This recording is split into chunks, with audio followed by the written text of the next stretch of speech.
Hello everyone, welcome to my channel. This is my first video, so please bear with me. I'm going to be talking about a Netflix documentary that just dropped, I believe. But a little bit about myself. So I love film. I believe in another world, maybe in this world, who knows. I would have been behind the camera as a producer, as a director.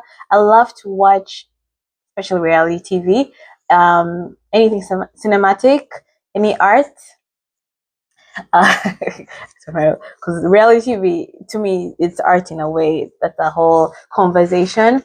And I like to critique basically what's the message. So why did you film this? Why decide to put this out? I believe now, especially with exposure with our children, even ourselves, our brother, sister, parents, spouses, partners, what when we intake anything, what are we looking to? Are we just looking for to decompress? Are we looking to be like just entertained, or are we looking to learn?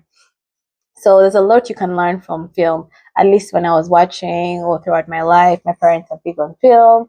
I'll probably do another video talking about like my background and more about me. Feel free to ask any questions, but let's get right to this documentary. So this documentary is based on a true story.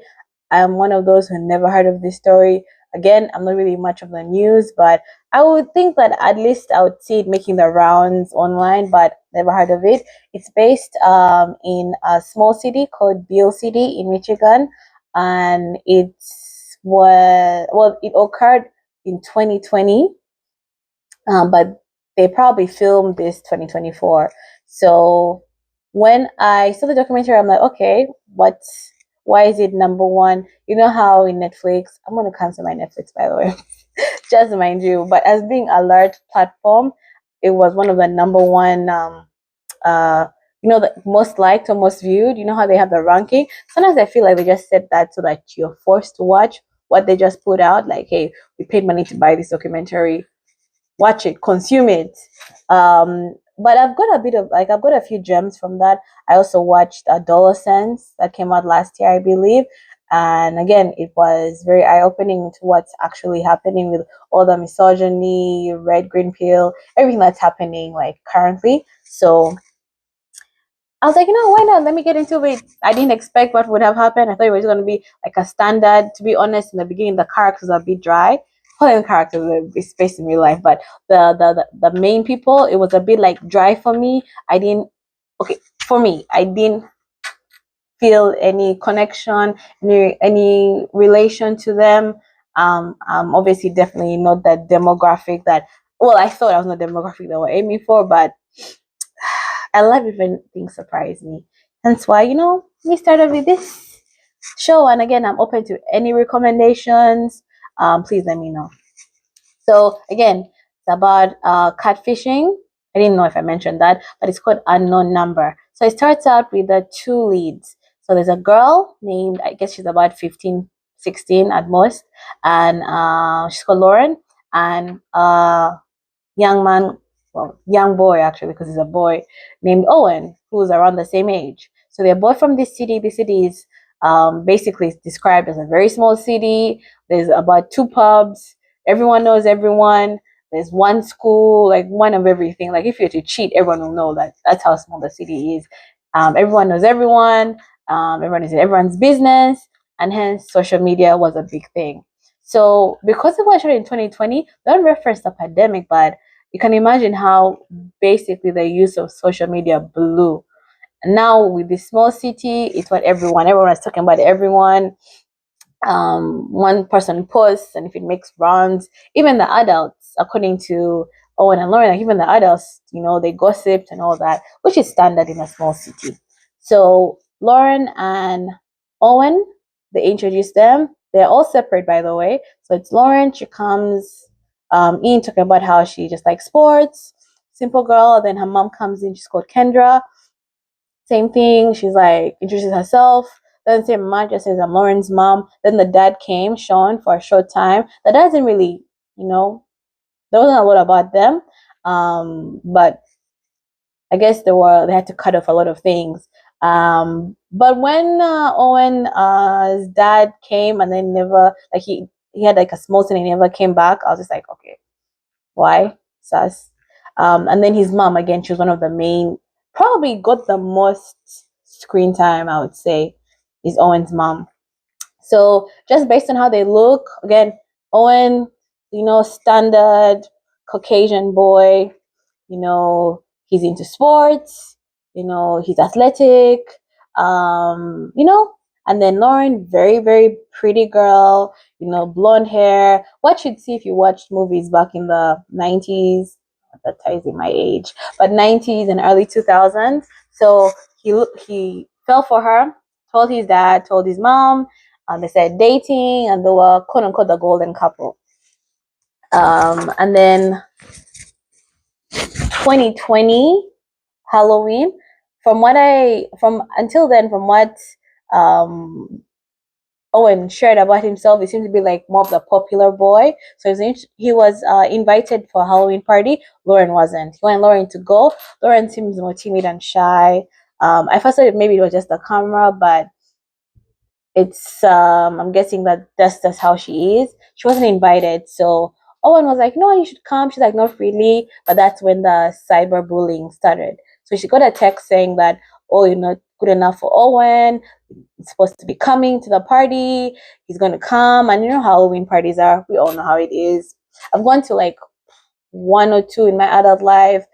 I feel like everyone just kind of like takes up a different persona, wears a sexy outfit, drink, play games, and it's kind of like, something naughty and bad. Like, I'm imagining that's how it is.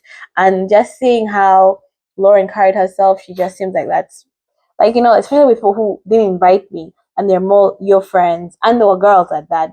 You know how it is, teenage girls. So when she got the text saying that, you don't deserve Owen, blah, blah, she first thought it was from the friend group.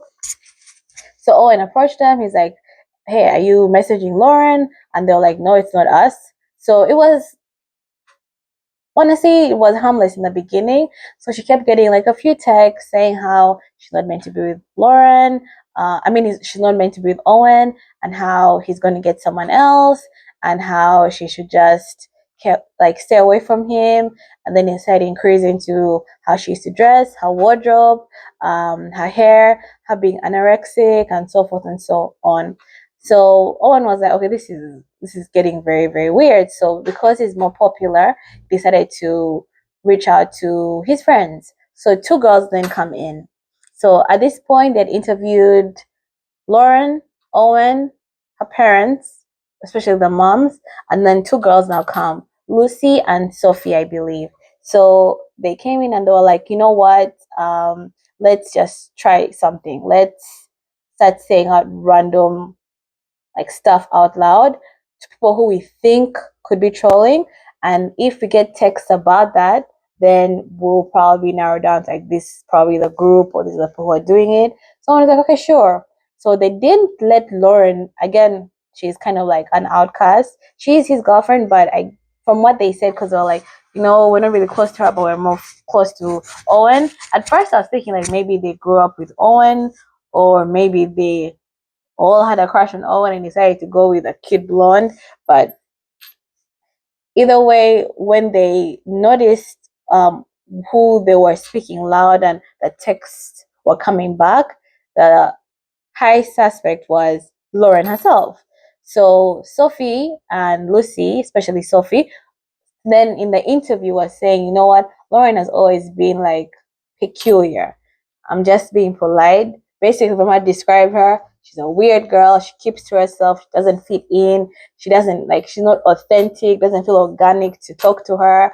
She kind of tries too hard to like do stuff that she's not interested in. All she talks about is basketball, sports. Like that's her whole profile. So she was like, I wouldn't put it past her to want attention and send herself those texts. And I was like, that's kind of rude, but it is what it is. So I guess they didn't really show how they followed up with that, but I guess Lauren was like, no, it's not me. The text then more explicit. So especially to Owen, like, let me, I don't want to be vulgar, my first video, guys, but basically about finger and sticking in his and yes. And then on Lauren's side, it was more like you're ugly, you don't know how to give good BJs, you never want you don't know how to satisfy you, who'll be with me, blah blah blah blah, so forth and so on. Like they kept increasing to like 50 a day. So of course, like they now bring it to their parents. Their parents like, what the hell? Who's doing this? Do they have a life? Do they even know grass? Go outside.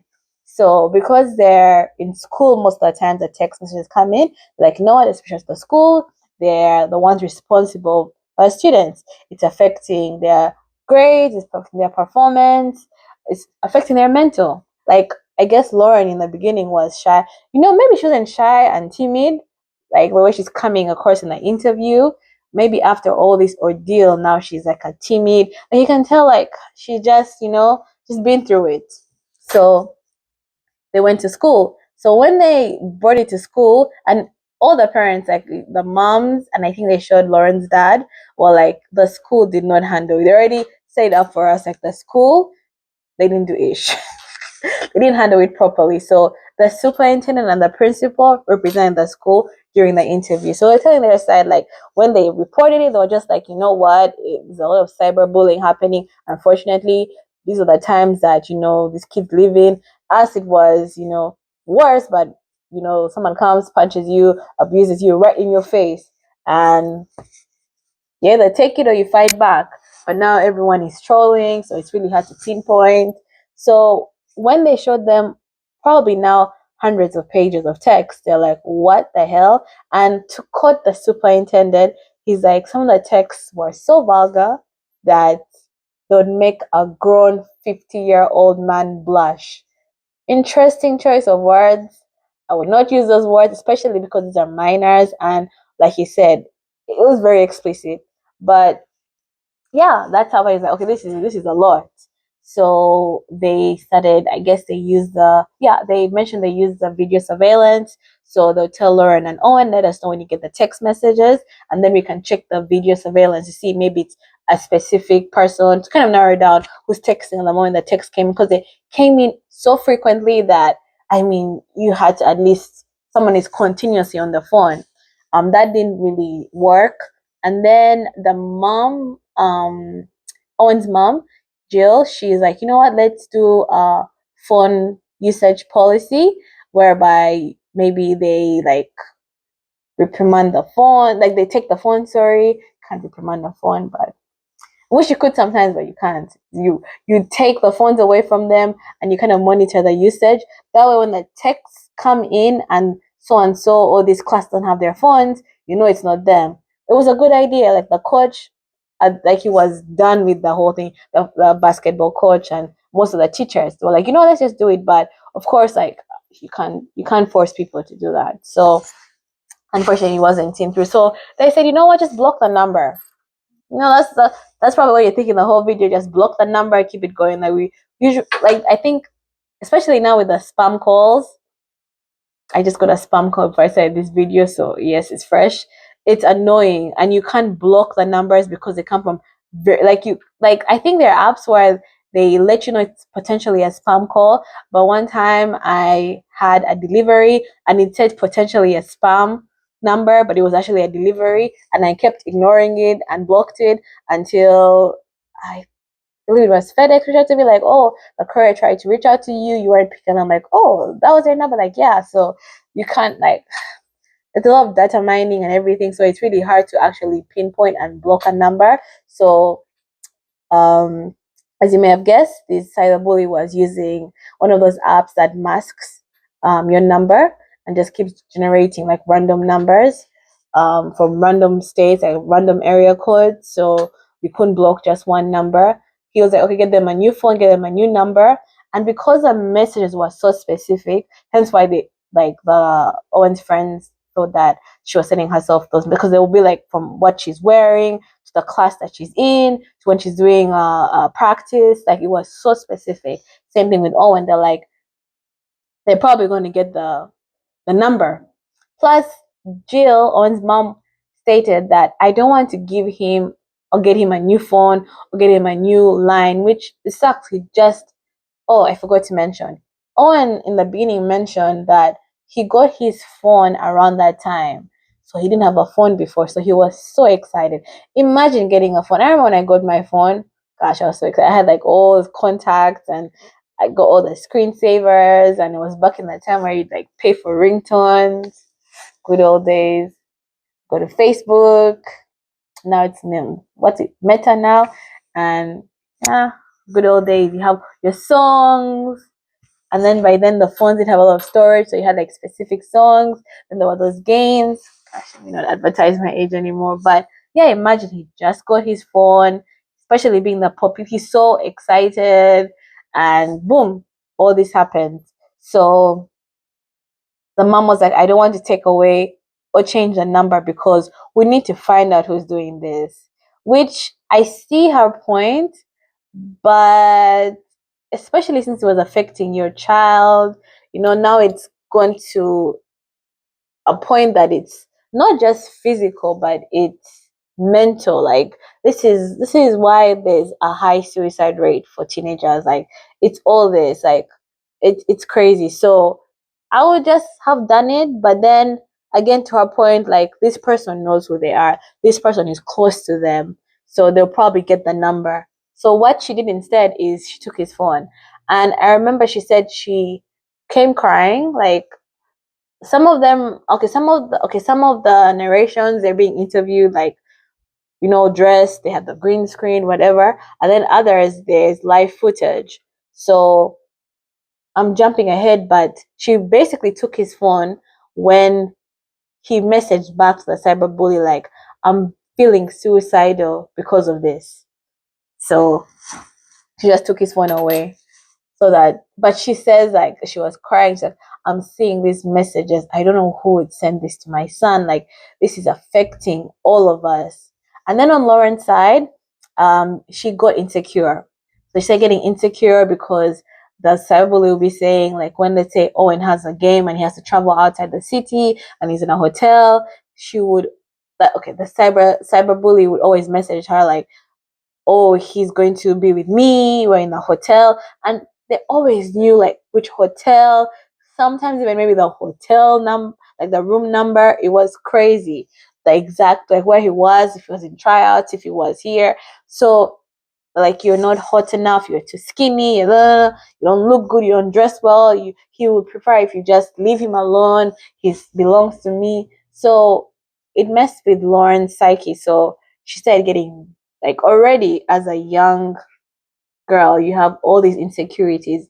Now imagine someone is harassing you. And it's about your first love, puppy love. Sweet, but it wasn't so sweet for them. Um, and I'm smiling because I'm a person who smiles when things are uncomfortable. But just seeing her narrate and tell like this was it was just messing with her that they ended up breaking up.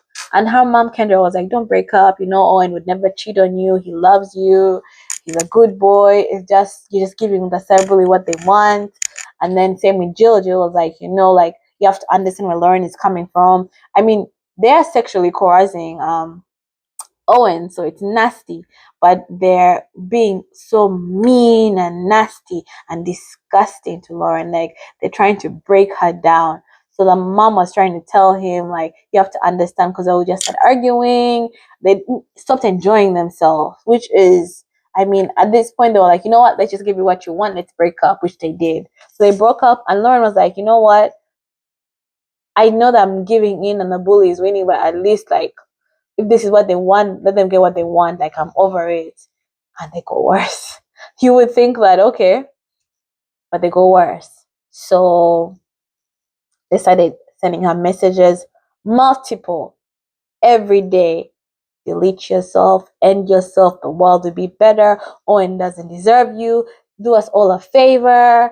Like, continuously. And then she was like, even got to a point that they were like, if you don't end yourself, then we will. So of course now it's getting really bad. Like now they're literally physically threatening her. So the school board, because the parents like, you're not doing anything, we're not figuring this out, it's still continuing, like they're broken up, it's affecting them, like we're worried for our children, for their safety at this point. So they escalated it to the officer, and I believe his name was Officer Mike. So he comes in, they let him know that okay, this is a case. He then does the same thing. He tells them to send them all the messages, all the pictures, everything. These pictures included some personal pictures where imagine someone just coming and taking a picture of you and you don't know. So oh my god, the paranoia, like honestly, now I'm like thinking about it, I'm just like, this is really messed up. Mind you, we're just getting a, you know, filter, a summary what happened. And this was because I think they brought the officer when it was over a year. So when he looked through, he said he got like thousands of pages, not text, pages of the text messages. So he reviewed, he looked through things, he was trying to see if he can catch anything. He interviewed, he pulled them into the office. So on top of like everyone speaking behind their back and everything, now you have the police pulling like Lauren and Owen, questioning them. Like,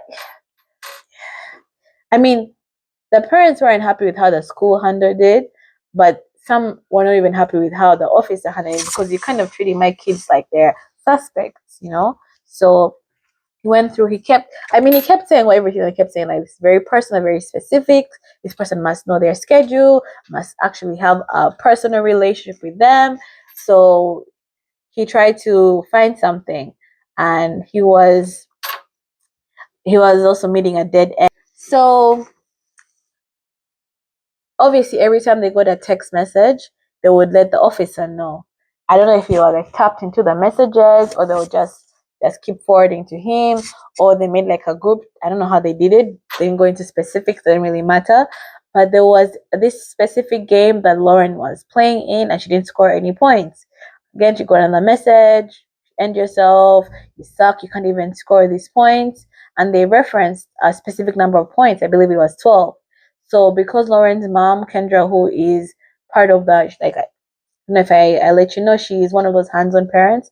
Like, she volunteered as a coaching assistant for basketball, baseball. She do bake sales, do events. And another thing that she had mentioned is her relationship, like Lauren's parents, it was struggling. They were struggling financially. They moved 4 times. She wasn't giving her husband any attention because now she's just focusing on her daughter, going through all this trauma, trying to be there for her. She had to quit her job. It was a lot. So when they got this message about the basketball game, they're like, wait a minute. Especially since she had access being the coaching assistant, she was like, let's take a look and see who in that specific game scored those points. And it was a girl named Chloe. So Chloe didn't have the best reputation. Basically, she was known as a bully, and she did not like Lauren. Lauren didn't, because Lauren, again, she's a very nice, sweet girl. Even the way she like worded things, she was like, we just didn't get along. She supposedly had a thing with Owen, but then when him and I started dating, it kind of like, pushed them apart, and we just never connected. Owen basically said as it is, real G.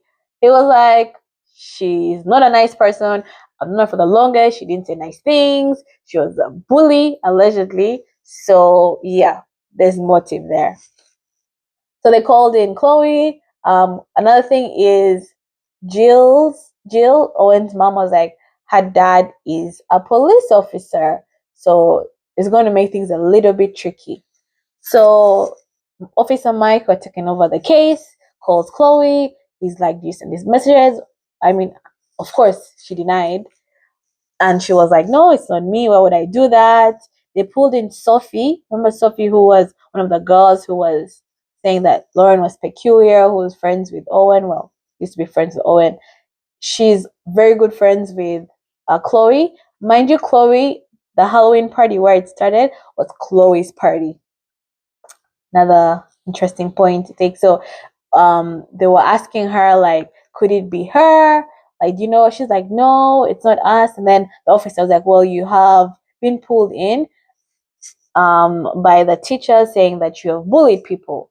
So she's like, no, that's not true. Basically, Owen's cousin had reported that she had bullied her probably back in the day. I think they said like fifth grade or something. She was throwing carrots, and as much as like kids will be kids, that's still not a nice thing. Like technically that is bullying. If you harass someone who's not your friend, clearly feels like being harmed. So yeah, she can be one of those girls. I mean, she's like, I can come off aggressive, I'm very competitive, but I'm not a bully and I will never do these things. Then her parents came, like we had an interview, and they were the only two people who were in screen together.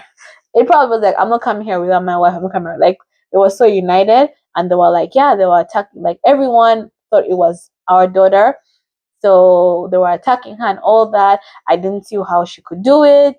And they started asking for her phone, and we're like, no. So of course he's a cop, so he knows his rights and stuff. So Chloe was like, yeah, me and Owen were very good friends. And you can tell like she was sad, but it was really making sense that it could possibly be her. But she's like, I didn't even know, because I guess she stopped being as close with him when he started dating Lauren, and they probably never rekindled as friends after they broke up.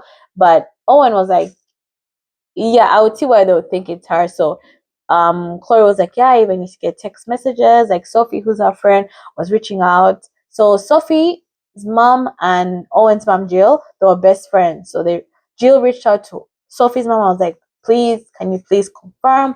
I know Sophie's close with Chloe. Please just check their phones. Maybe there's something they talked about. Maybe she knows. So Sophie's mom was like, yeah, sure. She went, took Sophie's phone, checked, and she's like, the only disagreement that she sees, I believe, was she's like, I'm getting messages from people.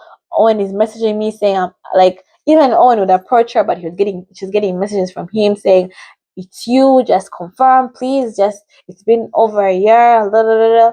And then when she's okay, so in her interview, she said when she confronted Owen, he was like, I didn't send those messages. I haven't had my phone. Remember, his mom took his phone. So he found out, he's like, it's probably my mom who was sending those messages. So she was like, yeah, it was really terrible. So I guess spring break is around that time. The parents were like, let's get away. And then once they were like crossing, they were going to Florida. And once they crossed the border to go, then the cyberbully sends a message, but the area code and the number they sent was in Florida, was like a Florida area code. So Officer Mike, who was like on top of the messages, like he reaches out to the dad. I guess maybe they work. I don't know if they worked together or they had a rapport or whatever. But he's like, yeah, the messages came and it's pointing to where you guys are. And then Chloe's dad is like, don't you guys just see this is a setup? Like, why would after like it's just a setup. So then the cyber started sending pictures of Lauren, I mean of Owen and Chloe, and and then so Chloe's dad was like, you know what, this is crazy.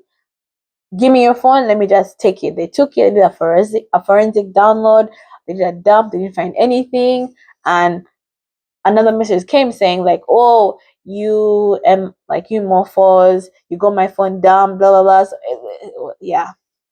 So they're like, okay, you know what? You're right. This is looking like a setup. Plus, when she didn't have a phone, the assembly was messaging. So it was like, obviously not Chloe. Or is it? But at that point, they're like, yeah, look, like I said, it doesn't make sense. Like, Owen was like, if it's really her, she has been good at hiding it. Then why all of a sudden, when we're suspecting it's her, then now she's basically selling herself out. So that didn't make sense. So, like, possibly someone who's trying to frame, well, if it's not Chloe, then it's someone trying to frame Chloe now, like throw off their guard to see where they're looking at. And by then, like Jill's mom was so fixated, and Officer Mike said something which really makes sense. Like sometimes you can be so focused in like on what makes sense logically that you're dialed in there, and you like the actual culprit can pass by. I guess maybe he has learned that from his line of work. So he's like, no, let me just be more open. So they're like, Chloe, who do you think may be framing you? Who potentially doesn't like Owen? And then she's like, I don't know. So many people don't like me. So then he looked at one of the people who reported Chloe as a bully. And like I mentioned before, Owen's cousin, he had a cousin. So Michael's like, you know what? He took a look at like, I guess this case, being a small town, probably not a lot was happening. So maybe this case was keeping him up. You see when you watch movies and you see like cops, they wake up, they're just thinking in bed, they're nagging their wives, like, oh my god, this case. I just imagine that's how Officer Mike was. He's like, who could it be? So he used to continuously, like, thousands of pages, but he continuously go through the text until he saw one of the texts was at a Christmas, like you could see it was a Christmas themed. Reached out to Owen, he was like, yeah, that's a Christmas party. So this person has access to my home because I think they were flaunting to Lauren, like, look at his new sexy phone case. See how I'm touching it. That's how I'm gonna, like, he's gonna be mine. Of course, like, the messages were like, it was messed up, but silly to think about. It was quite silly, but the death rates and the harm and basically the abuse of this girl from the top of her hair to the bottom of her feet, like, it was. And like, it's one thing someone sends you a comment. I don't know if it's worse someone sends you like one comment that just hits hard, or they just send you like you're flooded, continuously flooded. I don't know. It's all bad anyways. So he was like, yes, that's someone that's close to you.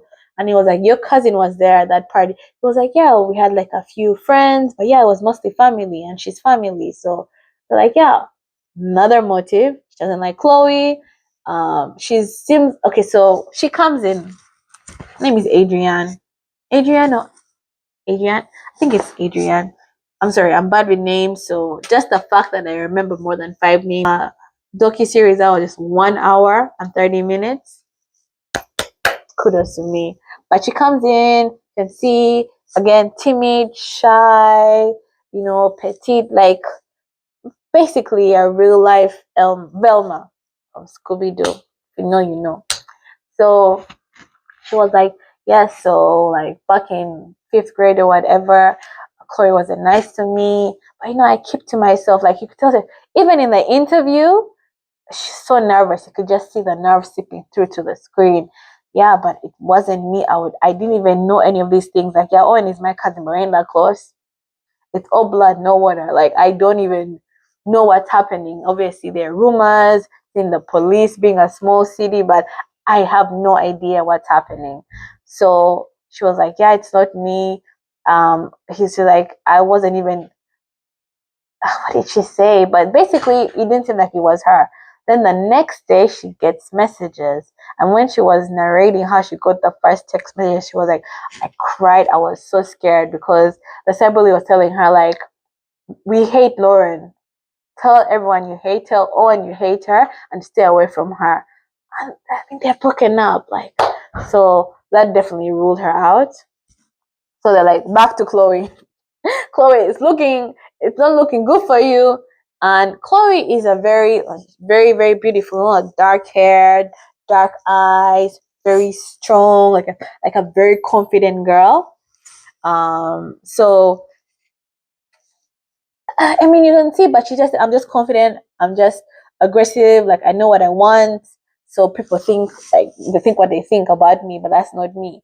So, and also doesn't help that her friends, including Owen and Sophie, were questioning her. So it's not a good look, right? But one of her friends did say her dad is a cop. That would be pretty stupid for her to do that. Like, which, I mean, cops' kids, pastors' kids. Sometimes your parents can be like, and the kids can have very different values. Or maybe the fact that her dad was so strict, or he talked about cases. It could be like, I mean, I'm thinking the fact that her dad is a cop kind of adds to the motive. There's some intent to her, doing something illegal, bad, rebellious. But hey, but the only thing is that why would she then start pointing it towards her? It doesn't make sense. So it was clearly a setup from what I was seeing. So after Adrian gets those text messages, I don't know if they also threatened her. So at this point, Lauren's family is basically falling apart. Like, her parents are arguing, fighting. Financially, they're already not doing the best. And just a side thing. Like from what I saw, how Lauren and her parents were, it seemed like they were like a little bit below average, and maybe Owen a little bit above average. Like her mom had a nice hairstyle, Jill, she had a nice shirt on, jewelry. I noticed those things. So it kind of seemed like they were in the best shape. So now mom had to quit, and all this is going through in the back and forth because Sean, the dad, came and was like, I was very angry because I kept saying, Kendra, you quit your job. You are basically putting all your time into this. Why isn't this getting solved? But again, it's out of her hands. She's trying the best. Her and Jill, like, they're already bonded because their kids, the golden couple are dating, and both in like sports moms and stuff. But that trauma, like the trauma bonded, like they used to go to school together, used to go complain. That's when they're complaining about the policy, how the school isn't doing anything. And Jill Owen's mom was like, I'm taking this to the media. You school, you're not doing anything. The officer, you're not giving us anything. I mean, is it Chloe? Like, nail if it's her. Like, what's happening? So Officer Mike respectfully was like, you know what? I have exhausted all my resources. Whoop, we're taking it to the next level because there's only so well. I'll just say I think he did what he could. So they sent it over to basically FBI. FBI Brad took over. So FBI Brad took over, and it's not easier with FBI. You can issue warrants. You have more access. You have more power. So he started by getting all again. At this point, it was like thousands. It's been 18 months. This has been happening. He got all the data. He reviewed it, see if he could find anything. Couldn't find anything. So I mean, Officer Mike was doing his thing then. Then he went over to issue. I believe he issued a warrant to find out where the numbers are coming from, and it was from an app called Pinger. Issued a warrant. They provided him, I guess, IP addresses at that point, or they pointed the number to Verizon. Verizon ended up sending him two IP addresses where it's coming from. So he just needed to match those IP addresses to numbers. So he reached out to Jill because Jill was the ringleader of this. He reached out to Jill, and then, mind you, Jill is going through a lot because at this time, Owen, I forgot even. So Owen, dated another girl from another town. Had to be another town. Not dating no girls because he could potentially be dating a crazy, crazy, crazy cyber bully, crazy, disgusting cyber bully. So he got a girl. He's a popular, good-looking athlete. They just started dating, and then dun dun dun. Next morning, my mom got a text message, and it read, it's really weird, like more than weird. And they're saying how I should leave you alone, telling her to leave my man alone, leave Owen alone. Da, da, da. He's like, oh my God. He's like, geez, it's starting again. Then she reached out again. Yeah, she got a bunch of messages. He's like, you know what? I just have to break up with you. I'm sorry. I don't know if he gave her any context, but he's like, I can't let her go through that.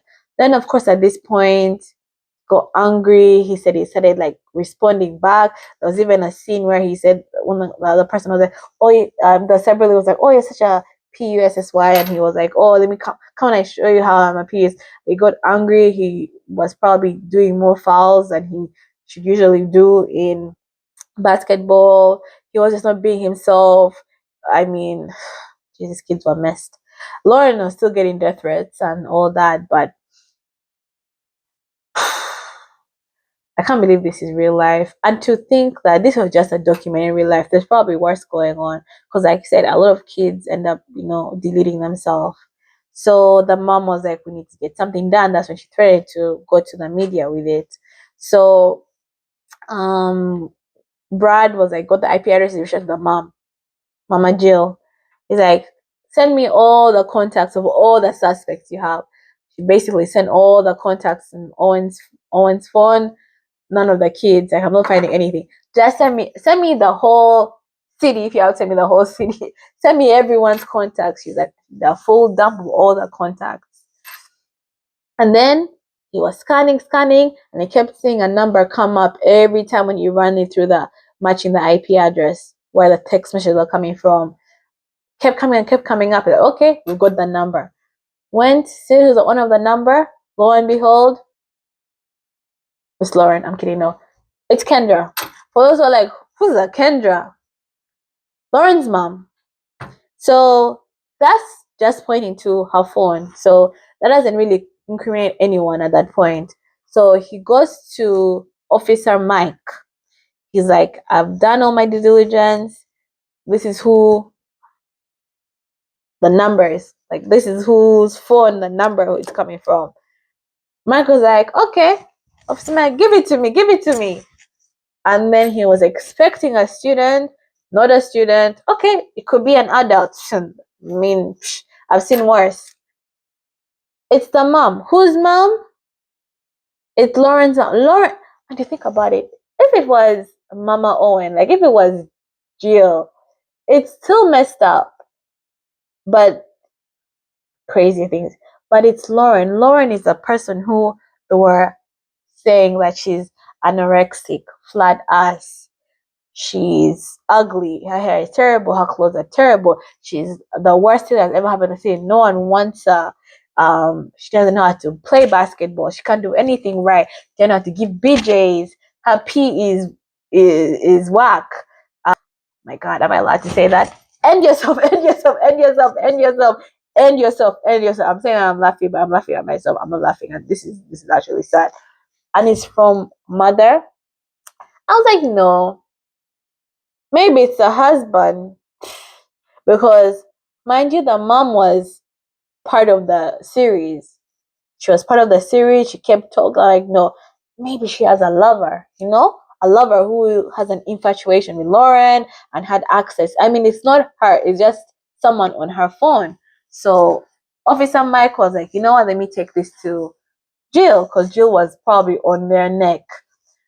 So Mama Owen, Jill is like, yeah, so the FBI Dan was able to find out who it was, and she's like, okay, who is it?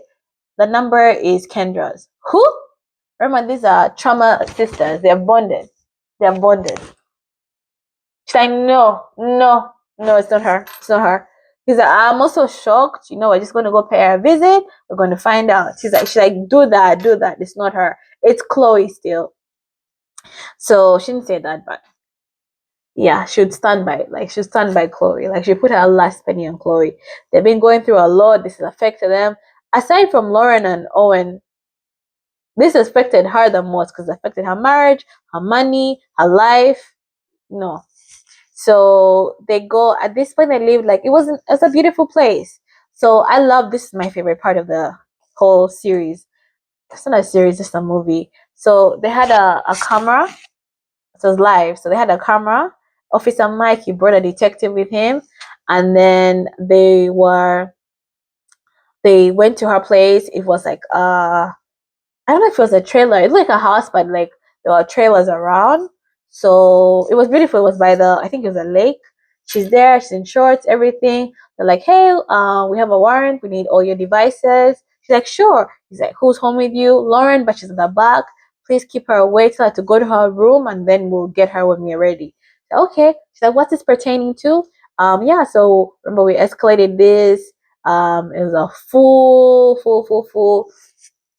discovery done, and they pointed to your number. She's like, no. Yes, the messages are coming from your number. No. But the way she was saying no to me, she has an overbite. I have an overbite. Nah. I was just like, the nonchalant way, like, how you catch someone like stealing when you're a little kid and you're like, hey, do you do that? Try to reprimand them, and they're like, no, it's not me. It's kind of like, giving. It was just weird. I can imagine after going through all that, and then they come and say it's me. I'll be like, like nothing. She was like, no. Then the officer Mike was like, one of the main goals they had was to get an official confession, because just pointing to a number can mean like people have access to other people's phones and numbers, so it doesn't mean anything. They just want to make sure they get like proper like visible, like a confession, like proof that it's her. So it was like, did you not like Owen? Like, it was very smart that way. He just put, did you like Owen? Do you feel like he was not safe for Lauren? Is why he started. When did they start? Let me know. It's like, well, it didn't start that way. He's like, okay, how did it start? Tell me what happened. Like, did you think that Lauren wasn't safe? Like, he was in a way trying to in a therapeutic way, like, just let me know what happened. She's like, no, it didn't start like that. I just, the message said, and I just wanted to like help out. She wasn't making sense. I can't even tell you what she said. This didn't make sense. He said, okay, go get the laptop, get all your devices, bring Lauren. I don't know. I don't want her to find out. He's like, well, I have no control. How will she be able to go to school? Let me even curse on my first video. I'm gonna keep it cute. I was like, wow, these are things that you're asking now. So I'm just like, is it? I'll do my conclusion after. So Lauren comes. She's in a bathing suit, has a towel wrapped around her, and then he's like, we came here, took your mom, to get her devices because we found out that she's the one who's sending the messages. Lauren just looks like she's not even reacting. She's looking down. The mom is like holding her, manipulative woman, holding her, rubbing her, like, oh, it's gonna be okay. Or just there, like she's on a stool, just swinging her legs, like not knowing what to do. So I'm like, is it shock? Did she know already? Does her mom do worse? Like, this is not phasing her. Like 18 months, thousands of pages. I keep saying pages, not messages, thousands of pages. Someone will tell you to delete yourself. Like, is she just not comprehending? So he's like, I'm sorry, I had to be the one to tell you this. I would like to say that this is going to remain between us, but it's probably going to get into the public because we have to let Owen know, we have to let Jill know, we have to let everyone affected, Chloe, her parents, Adrian, everyone who was affected. Because mind you, poor Chloe is there at the back. Everyone is thinking it's her. So God knows what she's also going through, like for this past year at least. So she's like, okay. She's like not looking. You can just say she's just looking down, fiddling with her fingers. Like, okay, where's your dad? We need to call him. I want to make sure I let all parties know before I leave, right? Because the officer knew can go down. So they call the dad. They're like, we need to talk to you. We'll figure out what's happening and who is a culprit. And he's like, okay, great. Who is it? Then Officer Mike is like, I'm sorry, I didn't want to be the one to tell you, but it's Kendra, it's your wife. He's like, you're I can't even say the word, but I want to say the word. Like, you're effing kidding me, right? He's like, yeah.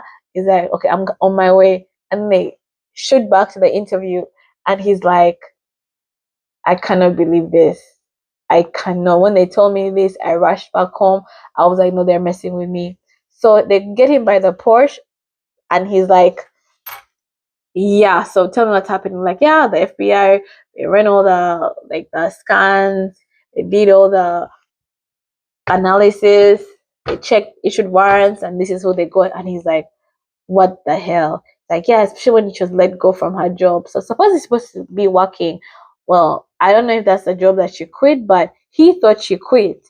But she was working at Ferris University. She's in IT too. She had an IT background, so everything fell. So apparently she got let go, and that's hence why she had all that time to do all that mess. So he was like, she was like, go. I think she quit. Over this other job, he's like, as far as I know, she's not employed. I mean, employed for the past few years. And he's like, and then the officer Mike was like, oh, okay, there are other things aside from this terrible, terrible thing I came for. There seems like other things are going on. Let's go in. He's like, let's go in. First thing Sean, the dad says, like, Kendra, did you work in this company at all? She's like, tell me the truth. She's like, no. Did you quit or you were let go? She was like, I'll let go. Have you ever worked in this company, this Texas, whatever, it was a job, whatever? She's like, no. She's like, okay, you gotta get out. I was like, I was waiting for him to scream and everything, but the emotional maturity that this man has, the emotional intelligence this man has, he was like, you gotta go. We need time to work through this. While they're here, you have to go. I don't want them to go and I do something stupid or you do something stupid and they have to take away Lauren from us. Like, I don't want, she's already gone through a lot. You gotta go. Call your parents, you're out. So she was like, no, she's holding Lauren. And this is all live, mind you. So we're seeing everything happen live, not anyone narrating. So you can really like pick like different. She's like, no, I don't leave her. I don't leave her. And then this is when you see Lauren just bust out and cry. This is when you see like everything just comes out. And oh my god, the mom, what she did not do to this girl. So come to find out, she had lied to the husband. She wasn't paying any. So later on, like they bring in the cousin and all that, but she hadn't been paying any bills. They ended up losing their house. They moved their stuff to storage. She wasn't paying that. They ended up losing all their stuff. Like the way Sean, Lauren's dad was saying, like, I ended up losing everything I worked for. And he was working like a goat, mind you. Because I'm guessing, like, probably thinking, like, I want to get out of the city. This is affecting my family. Especially Kendra had to quit her job. Supposedly now help with the case.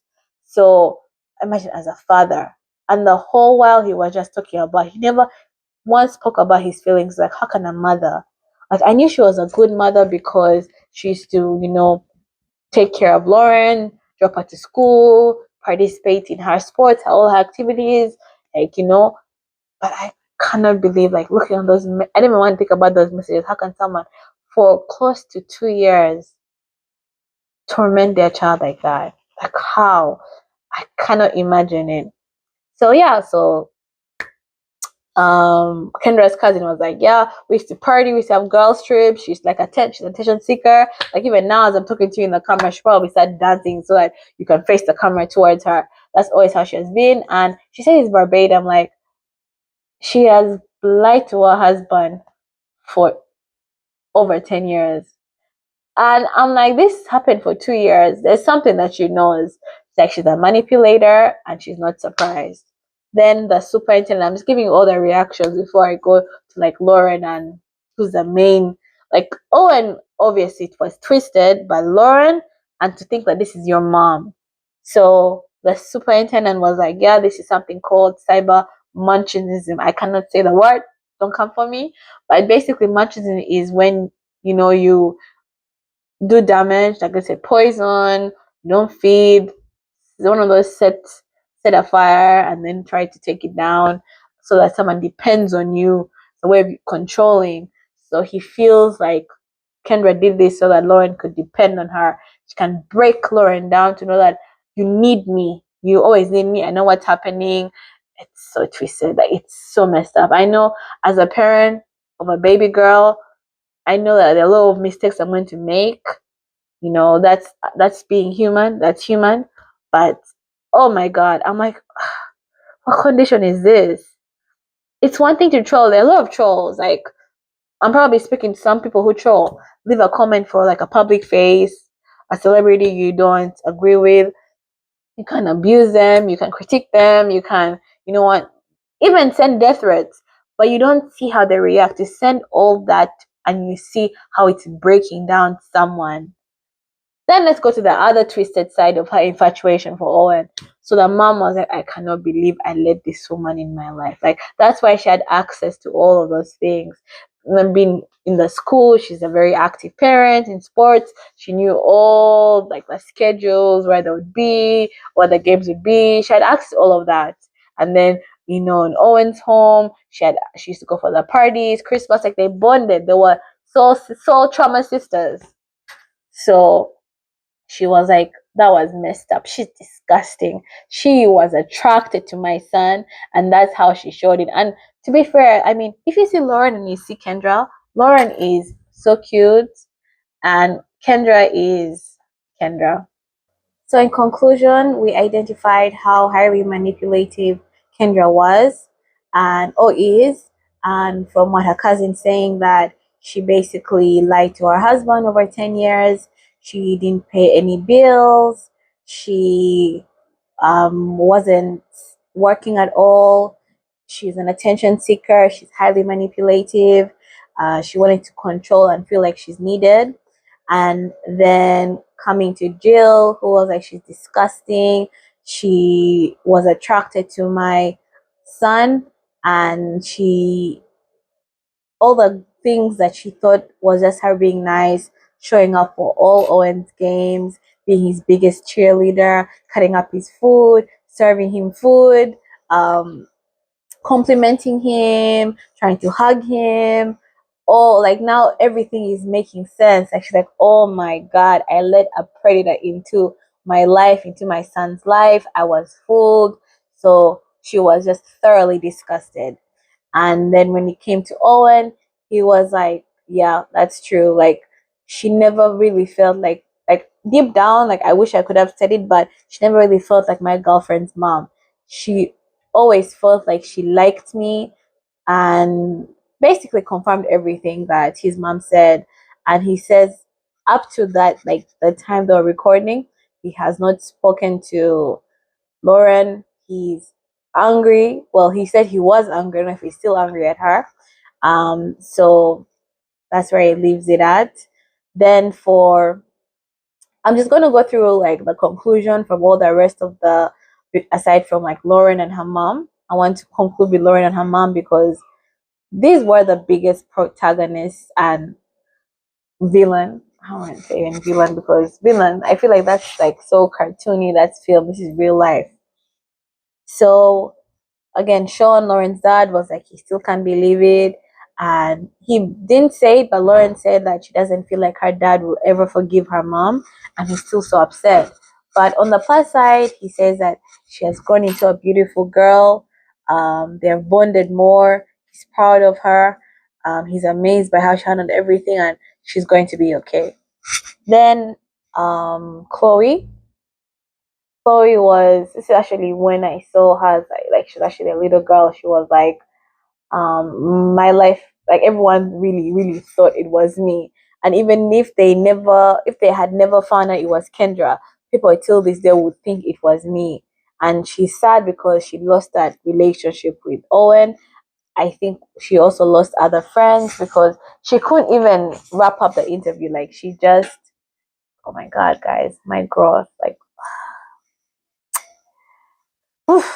I just moved to a new city, so I'm still trying to find a proper loctician, and I'm so bad with hair. But like, yes, lock your hair. I'm so bad with hair. But I think it's time I have to learn how to do my own hair. So yeah, the parents were very angry.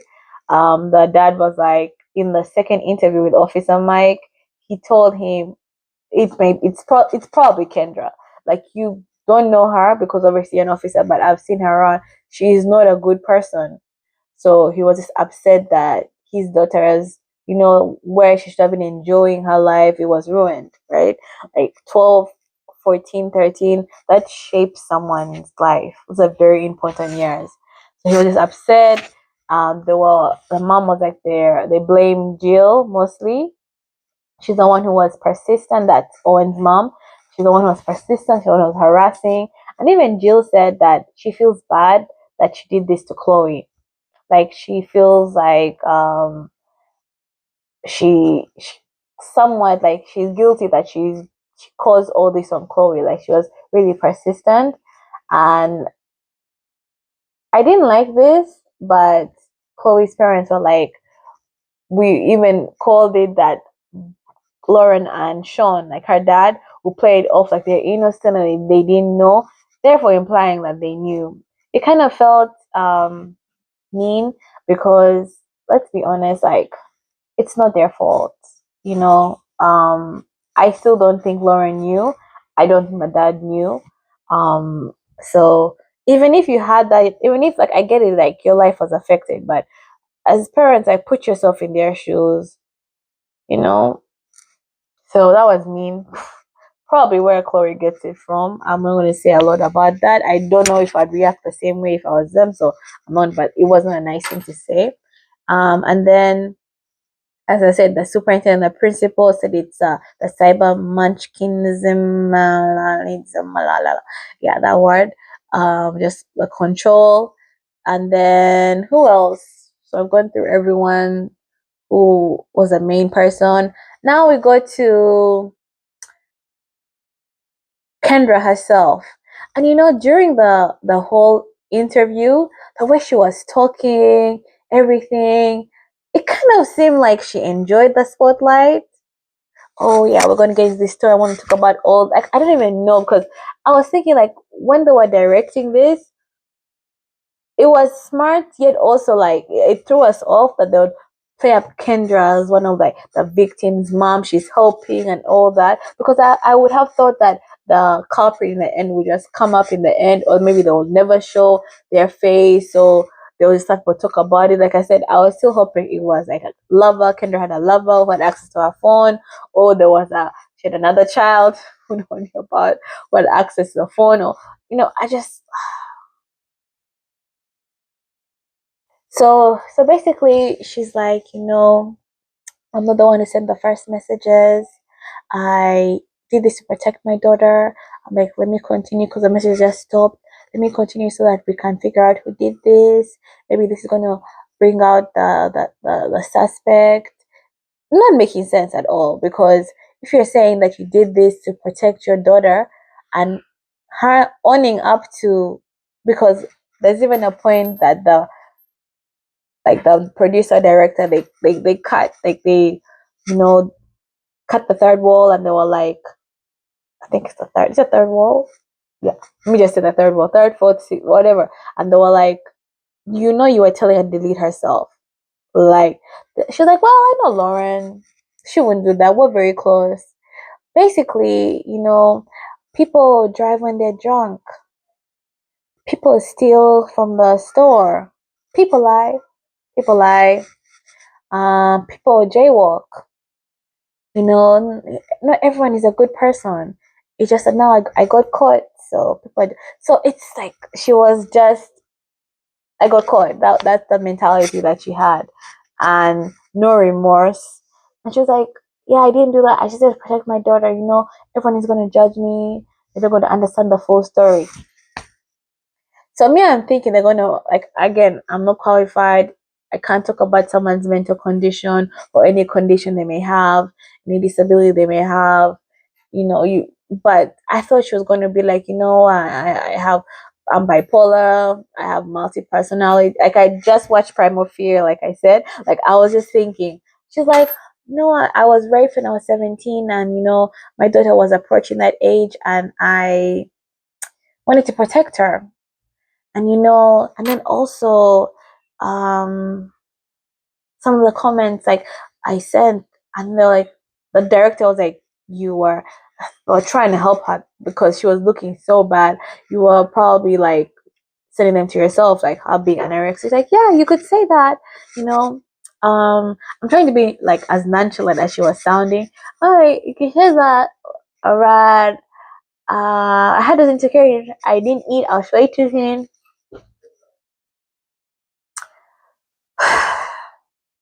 Trying to, not really go off like I want to go off, especially being a mother to a girl. But my God, how can you say you've been raped?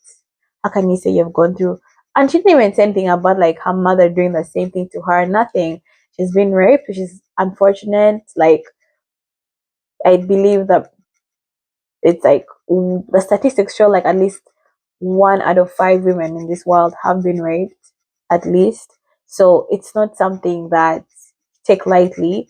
But the, as a parent, as a human being, no amount of trauma you'll face should warrant you doing this to anyone, let alone your child, who is so being destroyed, losing friends, losing her life, losing her boyfriend, all her insecurities being put, and you continued. And I'm pretty sure that if she had stopped, because one thing that Chloe's parents were like, it's a good thing that they found out who she was, because she could have won the next victim and someone who's not strong enough, and they could have ended themselves.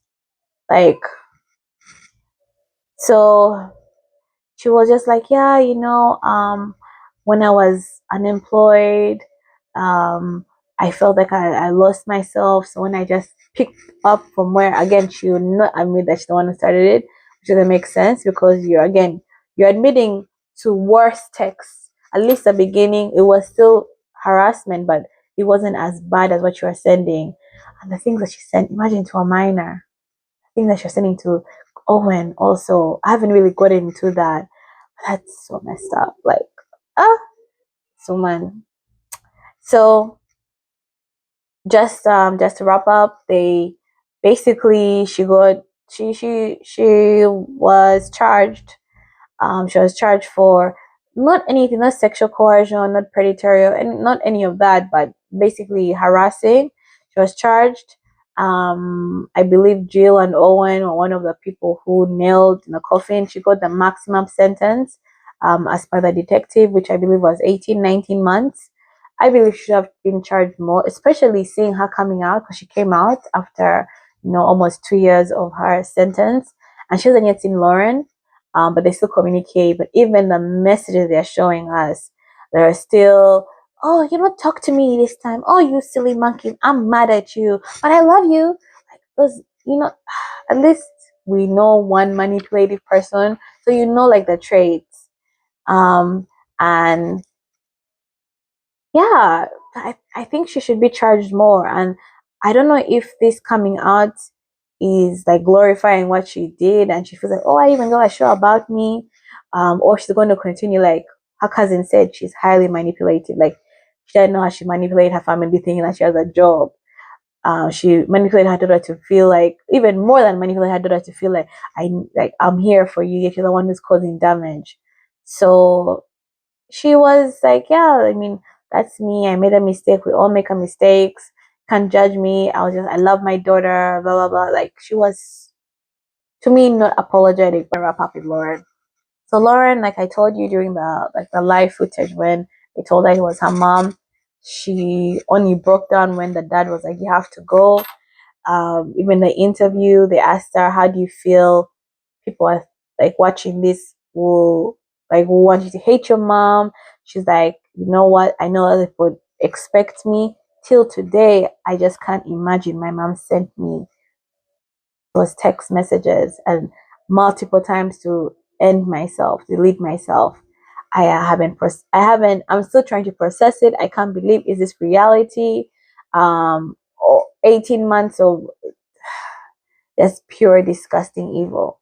But I still love my mom. I need her. I feel like even when she was taken away, like I still wanted to talk to her, because when she was arrested, the daughter petitioned, sent a letter saying, please, I want mommy back. Like, that's how much of an imprint that the mom had on her.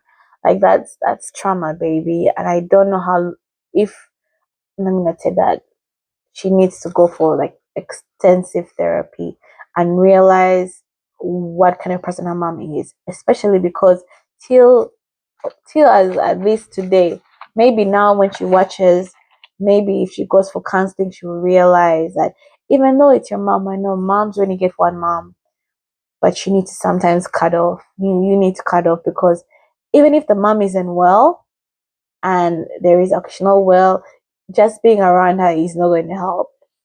She has some sort of jealousy. She loves you, but doesn't love you in the right way.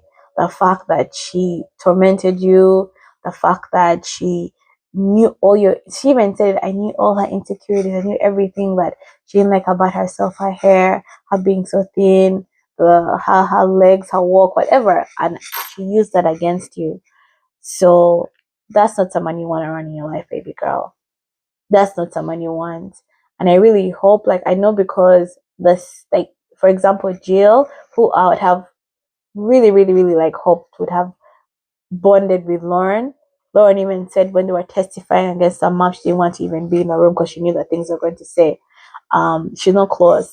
I wish Jill would have put aside everything and kind of been there as a mother figure for Lauren, because I don't think there's anyone else who would understand what Lauren is going through. Owen has already cut her off. I understand. Like, Owen, it's too much. Like, I think he just sees that, like, it's your mother. Like, damn, like, why did I even have to date you? So it's okay. He needs time to heal. But I really wish that Jill at least would have still been there for Lauren. And, because now, like, Chloe's parents saying, like, oh, they knew they're going to play victim. Now they're all tainted. Hopefully they can leave that city. Sometimes when they say you go and go to a new city, have a redo, but now everyone, basically globally, everyone knows her. But yeah, it's so sad that she still craves for her mom, and she's like, I know people don't agree, but I don't care. I love my mom. I feel like something is missing me. A part of me is missing without her. I need her. And, I can't wait to see her. And if maybe Kendra she showed some remorse and, like, because, okay, to be fair, maybe it's good that she is being honest, that she's not pretending for the cameras or not saying what she thinks is right. Maybe like it comes to show you that she really, really has a problem, because they were like, why didn't you stop? Like, why? She's like, I just couldn't stop. But on top of all the problems and trauma and everything that we can say, okay, maybe she has a mental, like maybe she was going through it. She's a very selfish person. Selfish, manipulative, traumatized, needs healing, doesn't seem like a good person, a liar, tension seeking. It's a lot. Leave alone this crazy cyberbullying. Just having that as a mother, I I know friends who have that as a mother. It's sometimes it's better to cut off, because either they'll wrap you up in their web and you go in too deep, and it will hurt you as well. It will hurt your relationships, whether it's friendships or romantic. It will hurt the way you see women, and also the way you communicate with other women, because our mothers are like the first one for both men and daughters as well. They're the first women. Like, I've met so many men who treat women and look over like how their mothers are. So their mothers are manipulative. They expect the women to be manipulative. They expect all the women around them will move the same way. So that's how much of a mother, like the mother figure, is strong. So it's a mother nature, like it's strong. Mother figure, mother nature, mother tongue. Like, the mother plays a big part. So once she knows what kind of woman she doesn't have to hate her mom. We don't want that. But once you kind of know what kind of woman your mom is, it's now easy for you to move on. Sometimes you can come in here and work on it, but in this case, Lauren is young, she's still growing. Now she has all this attention, all eyes on her. And now she's associated with this. It's probably gonna take time. And Kendra, if you really, really love your daughter, I think you'll stay away from her. You will stay away from her. You'll really work on yourself. Although no amount of work you do can erase what you have done to her. And when I was like, what was the point of this talking? Because in the end, though, like, if you know anyone who's struggling from any mental illness, please reach out to them. But I was like, what was the point? Because like I told you in the beginning, I like to have a takeaway from everything I watch. Even the trash, there's always a takeaway, some sort. And I'm like, okay, what was the point? I'm trying to think about it as a director, producer. Why Netflix decided to put them, they're one of the largest streaming platforms. What was the point of this? And because it's not a story whereby we see Kendra changing, Kendra really going in deep and talking about why she did the things that she did. Because even when they were telling her, they kept saying that text messages said to delete her, that text messages said that she is ugly, anorexic, that text messages says like, oh, you don't know how to please your man, you don't know how to, give BJs and all those things. They never said you sent this, you texted that, because it's not like just their random text message they're telling her about. You're telling her you did it. Even as you came and you acted like, yeah, we're trying to figure out who did this, how's this for her. Even the lies that she did that caused a family to lose their home, to move, to lose all their belongings. On top of this, even lying to her husband, like her cousin said. Cousin said 10 years. Believe me, it was 10 years of other BS that we don't know that Kendra did. She never owned up to that. She just kept giving excuses that I didn't see any acknowledgement, any accountability. It's like, oh, people get caught, people do bad things. She didn't even admit that she sent that text message from the beginning, because I remember Officer Mike said, from what FBI Dan, Brad, Peter, Paul, what FBI Brad said, it concluded that all the text messages came from her number. So the fact that she kept saying, I was trying to protect her, like, I mean, I was like, you don't have to grill her, because when someone is like in a bad place, you want to grill, but there was no accountability. So what are we getting from this? That people are messed up? Believe me, just go online, see what's happening all over the world. We know people are messed up. Luckily, no one got hurt, at least physically. So, and like, this is not the worst of the worst, but we know the world is messed up. So what's the message? Well, for me, the message is simple.